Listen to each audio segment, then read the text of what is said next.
I've been studying the plating patterns on Liberty ships, and the way I've had to build this so far, I can't duplicate those, but I can if I overplate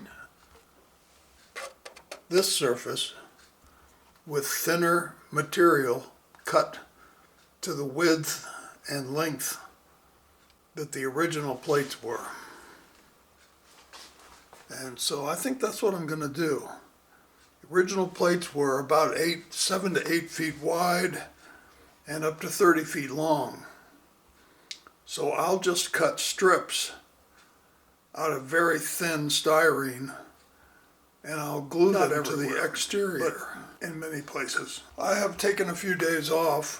I got to here and kind of stopped because I was concerned about the plating, but I think I have that problem solved now, so I can continue. I have to frame in the other side, and I have to frame in that little section back there, and then I can cover it with its initial skin, and then I'm going to replate the whole thing, or much of it, with another layer where I can actually copy.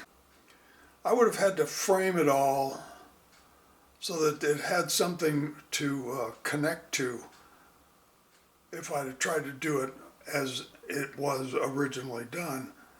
And I just don't, because they could weld those steel plates together. It's pretty hard to weld edge to edge styrene together unless you've got, unless you have something behind it. It's just very difficult. So I didn't want to try to do it. So I built frames. You can see the frames. Oop. And then I plated those. But those aren't really accurate to the way the ship was originally built. They are for my convenience. They're convenient for building the hull shape. If you liked the video, how about giving me a thumbs up? And if you're not subscribed, as I know most of you are not, how about hitting the old subscribe bell?